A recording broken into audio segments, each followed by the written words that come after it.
So we're in chapter 12, section 2 of your world history. And we were talking about the French Revolution, when the French Revolution began. And it began as an aristocratic revolution, but it turned into a revolution of the third estate, even down to the third estate of the peasants. The third estate was 98 of the population. Well, they met here in Versailles, as you can imagine, seeing all the wealth of Versailles, but the middle class had control.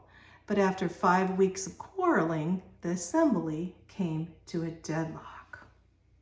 Now, the assembly hadn't met for 170 years. Imagine that. So the third estate declared to be the National Assembly. Pretty important, National Assembly. The third estate took action and established its own government now without the upper estates on June 17th, 1789. The National Assembly was formed. They formed their own assembly without the king. So Louis, under the pressure of the nobles, ordered the members of the States General out of the meeting hall. And basically, the third estate defiantly reassembled on the nearby tennis court. On June 20th, 1789, the National Assembly, as they called themselves, took the tennis court oath, because they were on a tennis court, vowing to continue to meet until they had a national constitution. Not continue. They did not want, they wanted to continue meeting, then continue meeting until they wanted a new constitution. Let's just say that. Mass fear. Louis XVI's wife, Marie Antoinette, and his brothers and the nobles who lived at Versailles, the court of Versailles, felt that they were threatened. They thought something is going to happen. As you can see, everyone was gearing up that there was going to be a revolution. The king summoned 18,000 troops to Versailles to protect them, but the revolution turned to a mass revolution of the people. Below you see the bourgeoisie, mostly peasants, got together to attack. This gave the French people, of course, they thought they had hope of improving their conditions. But, I mean, it was chaotic. Everyone taking this into their own hands. You know, it was a chaotic and dark time, dark movement. But the rumor spread that the king would use force. And so the people kind of panicked and they tried to arm themselves. In the midst of all this, they had these leaders, and the leaders that came, they actually were very humanistic and dark, and they wanted the chaos to go on. So the economic conditions had drastically worsened. People didn't have food all of a sudden.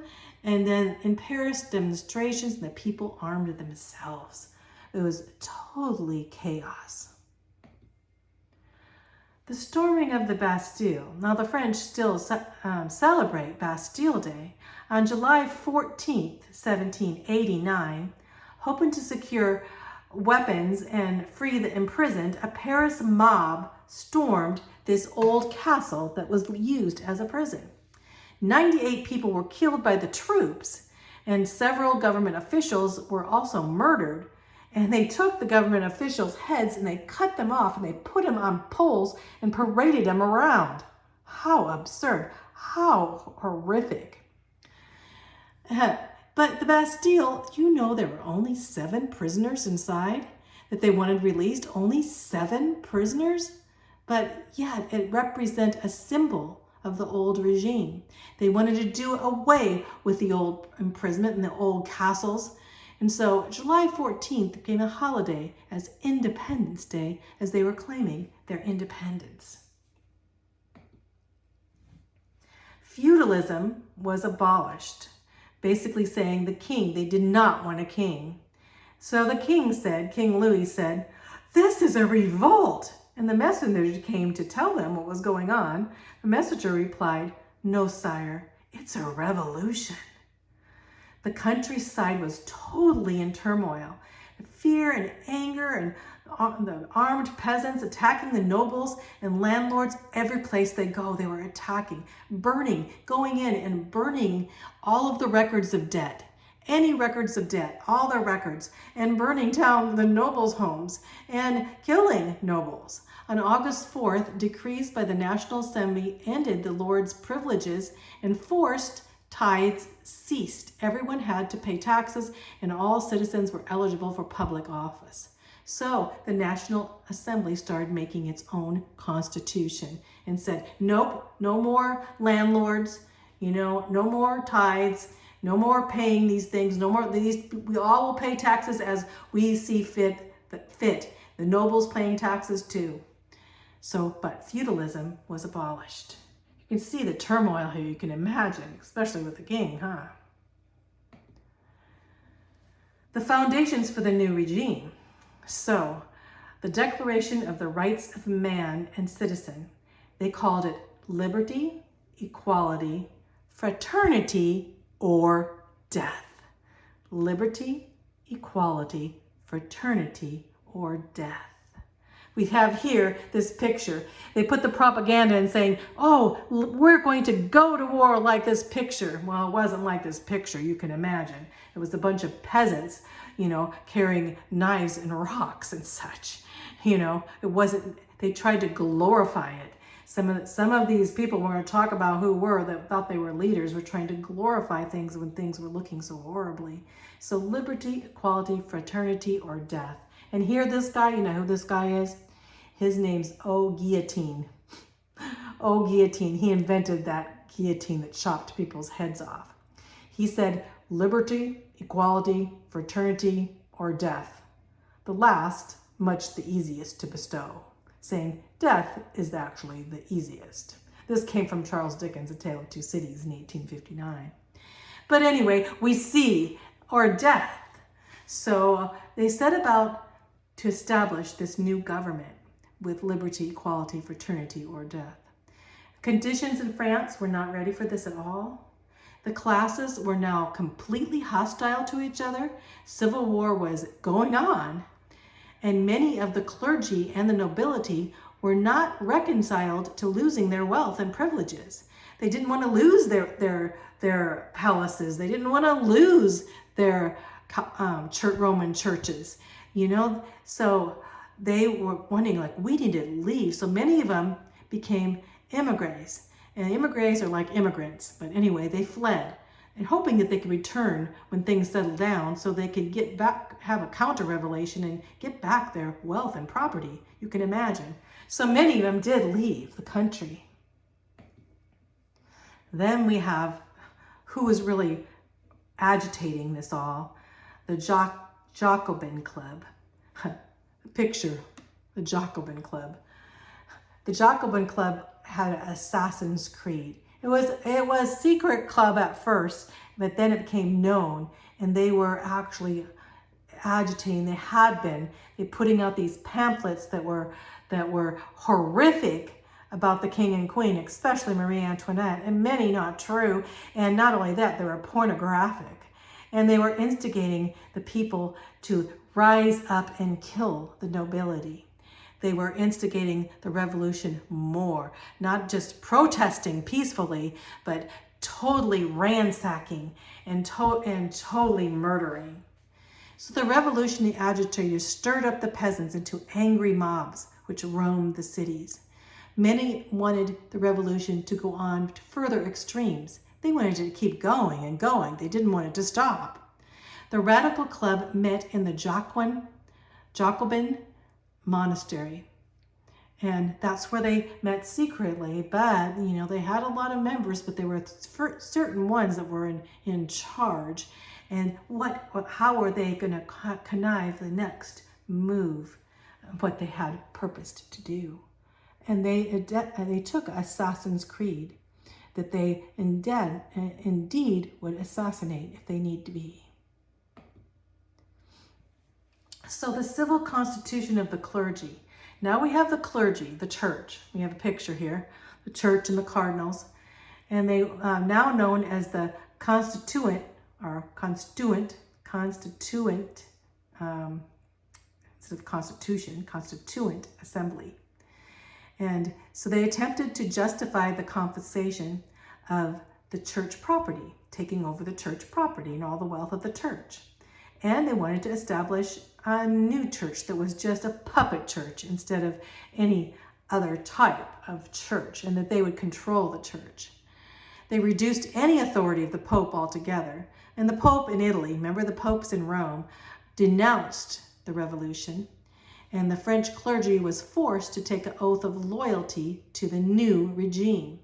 Half of the clergy obeyed and said, okay, we'll follow the new regime. And the other half went underground or ran out.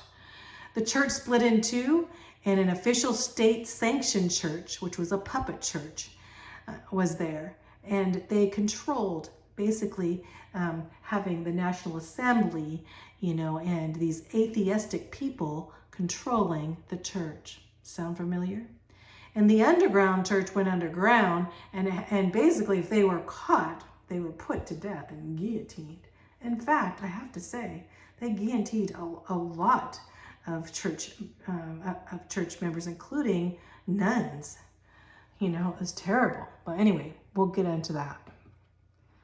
The Constitution of 1791, they made their own constitution then, and the government was to be a popular elective to elect a legislative assembly, which is good, right?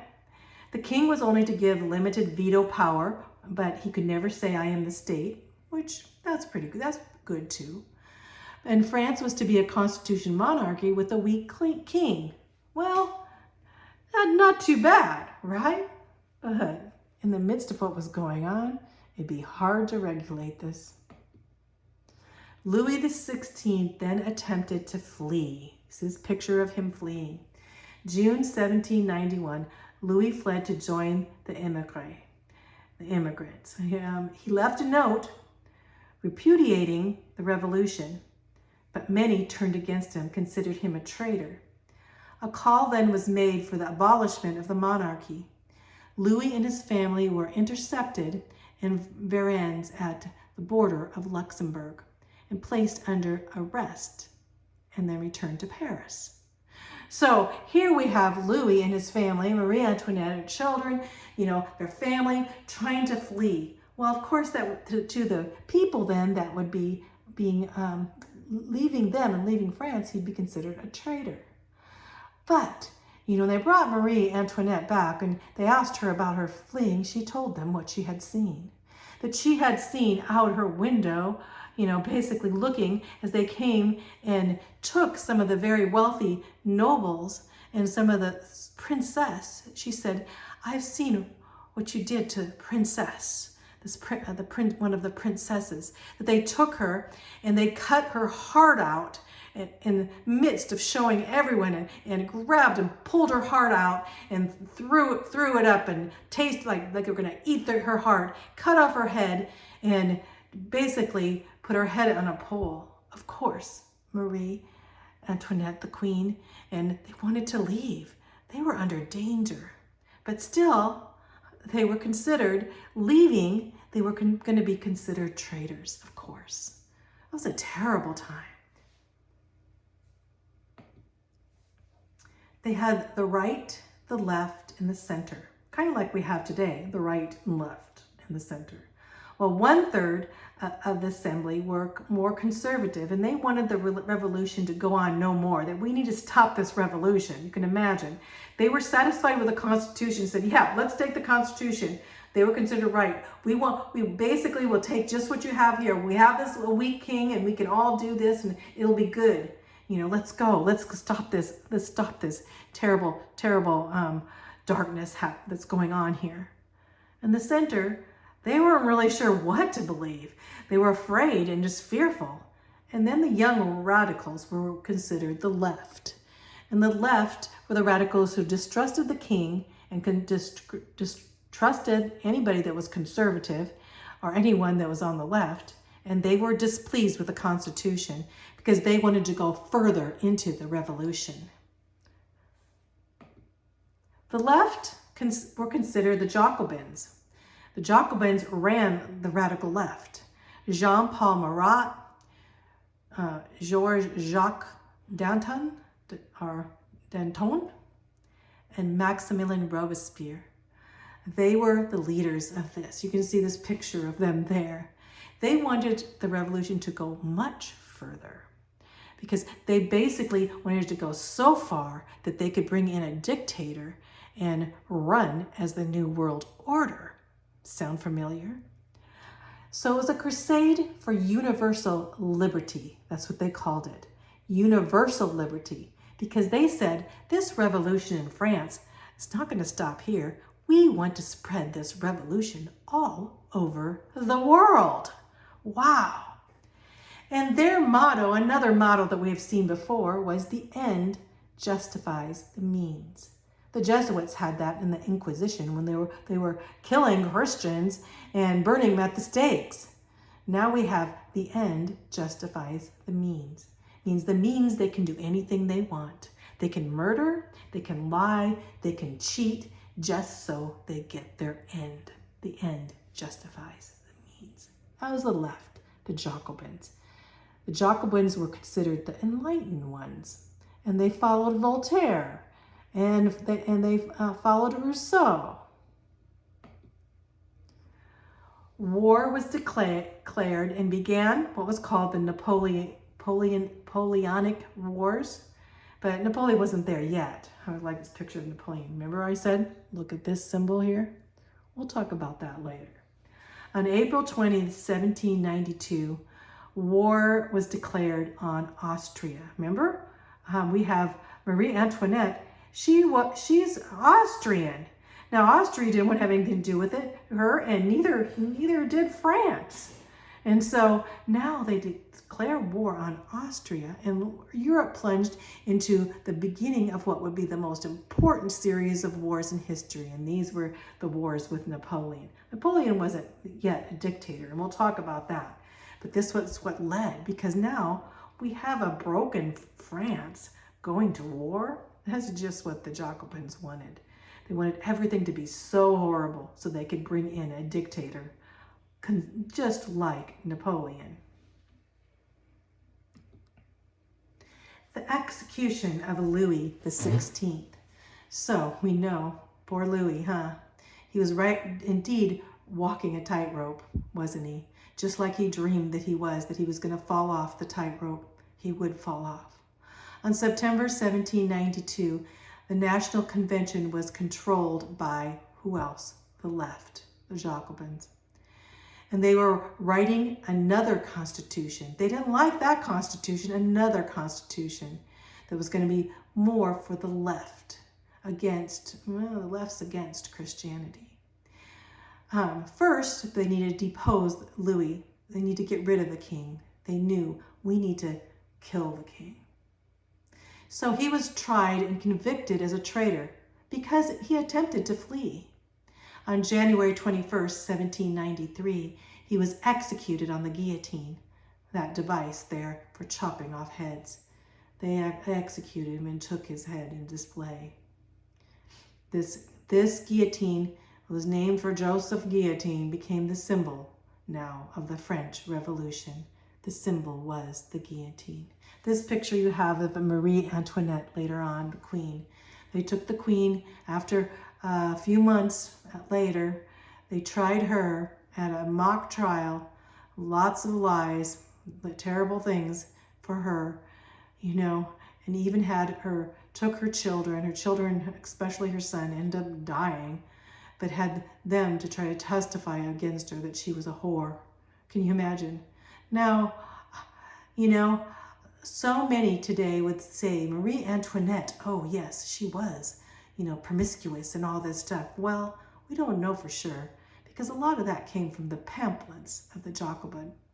They put out pamphlets that were pornographic of her over and over. They hated her because she was Austrian and they wanted to do away. And Marie Antoinette, as she went to the guillotine, she had to walk. For 4 hours, they made her walk. And they spit on her and threw things at her. And as she got there, they beheaded her.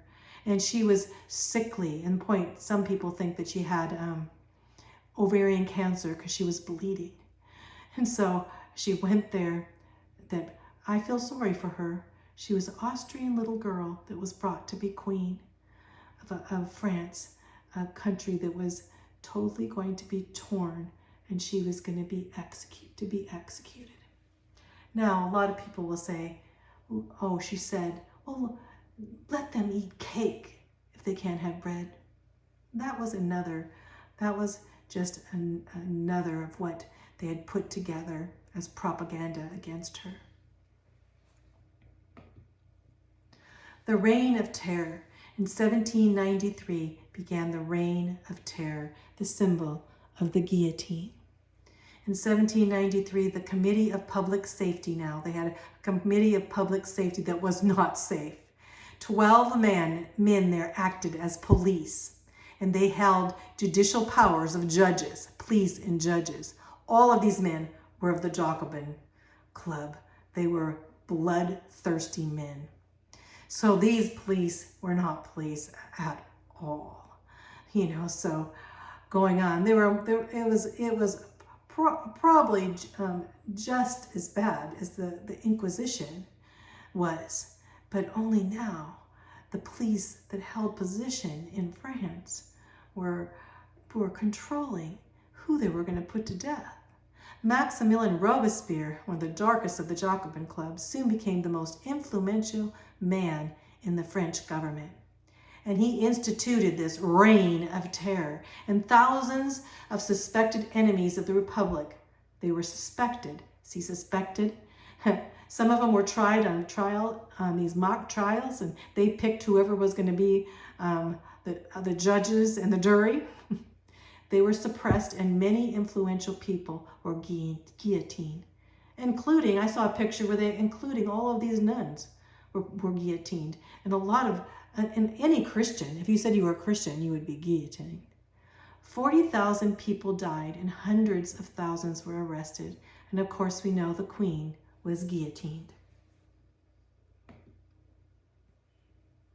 Oh, here we go. Sorry. Atheism. The ideas of the Enlightenment had taken over. And it is no coincidence that the Reign of Terror was the bloodiest, with atheism at its peak. They were saying, we are atheists. They were convinced that all religion was counter-revolutionary. And they had a program that they were going to put through was going to be de-Christianization. What they wanted to do is to de-Christianize everyone. So the persuasion was utterly to abolish Christianity by decree. The revolution would not be complete until it had dethroned the King of Heaven, as well as all kings of earth. They wanted to dethrone Jesus Christ, that they would not even say his name, anything. Here we have Jacobin Robespierre, this picture here.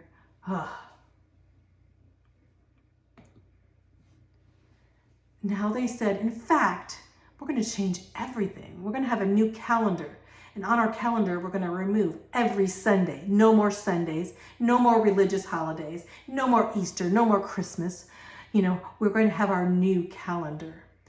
To avoid dating by the birth of Christ, we're going to declare 1792 to be year number 1. This is the year of the revolution.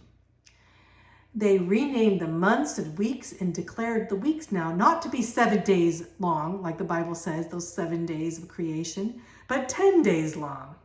And they would ignore Sundays as a day of rest. There would be no rest. And they brought in this new metric system of weights and measures. And we have the metric system today, of course. But back then, everything had to go by tens now, instead of nothing by sevens. So, and they also worshipped human intellect in the cult of reason. And it actually was a cult. Deism. Have you heard of deism? Well, now you have. It's a religion that rejects scripture. The deists professed God might be there, but an impersonal being who is revealed only in nature, nothing else, and only thought through reason, human reason. And many deists followed Robespierre, of course, and they developed a cult called the worship of their supreme being. But their worship of their supreme being was not God. It was basically reason. The picture even had a kind of a statue of it. No. The fall of Robespierre. Yes, he indeed fell. Within a year, the Committee of Public Safety, which he was the head of, had antagonized every political faction in France. They had killed many of the nobles, and people were scared to death. And so finally, Robespierre was totally denounced as a tyrant, and by the National Convention had arrested him on July 27, 1794. He's gradually realized what was going on.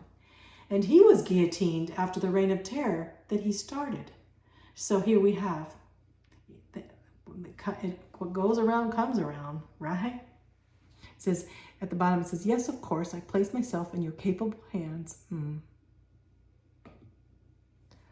The Directory, the National Convention adopted now another new constitution and another new government. The Directory was the fifth government in France now. And this Directory would actually bring in tyranny, because this Directory would continue as a dictator would rise with Napoleon Bonaparte. So this wealthier middle class seized power, and they voted and denied voting denied to non-property class, but this led to the rise of Napoleon Bonaparte. So what happened here? I have to say something and add a little bit to this too, is basically the Jacobin Club and all of this with it going on for the Enlightenment, and all this came around, and all the chaos. When you have a country that's completely in chaos, it's going to open the doors for a dictator to come in. It's happened in many countries. It happened in France. They needed someone to rule, so they're going to bring in, and they're going to bring in Napoleon, who would end up wanting to rule the world. And a thing about Napoleon, we're going to find out. Remember, he always put his hand, close there, that hand signal into his coat there. You'll find out later that this was a secret sign of a secret society. Now, you can call that secret society in the beginning as the Illuminati, or you can call it later on as the Freemasons, having the secret sign. And a lot of the people that did the secret sign, it was just like a secret club. That's all it was. But as we see Napoleon, he actually tried to establish the Masonic lodges all over, and him in control of it. So we'll see what happens in all of this. Crazy times indeed.